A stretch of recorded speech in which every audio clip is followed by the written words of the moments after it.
Atenció primària és que la teva metgessa et segueixi al llarg de la teva vida, que la teva infermera et vingui a veure a casa, que tinguis una comunitat que faci xarxa i t'aculli.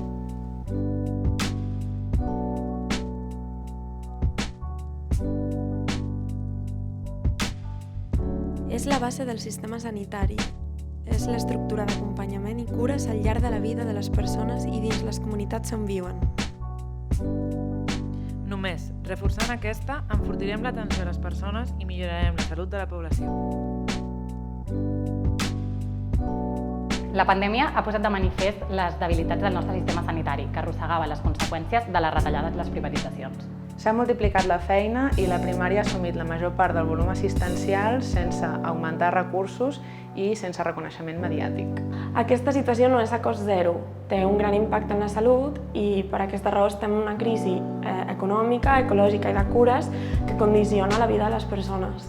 No se trata de que te atienda alguien, sino de que te atienda tu médica o enfermera que te conoce de toda la vida y no lo haga para que te cures y vuelvas a ser productivo, sino para que te acompañe y tú estés bien. Per aquest motiu, des de la capçalera, volem generar un espai de trobada, reflexió i diàleg per redibuixar les cures i aprendre, imaginar i traçar les línies d'una vida digna.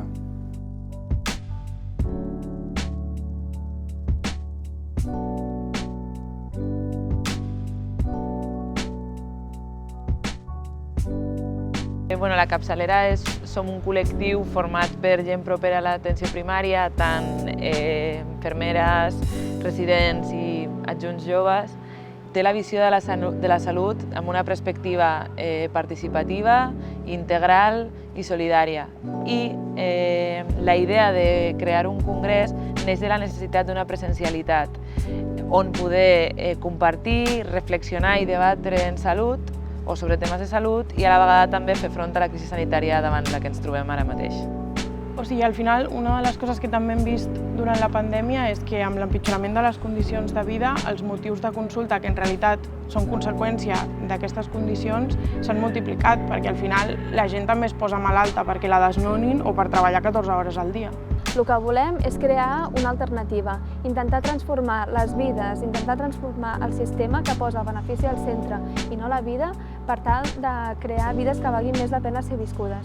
I ho volem fer nosaltres, com a professionals de la primària i com a membres de la cabecera, intentant crear una alternativa a tot aquest model. I també ho volem fer de la manera que siguin les persones que ja porten molt de temps lluitant per tots aquests drets, que siguin les que tinguin protagonisme i que posin tota la vida al centre.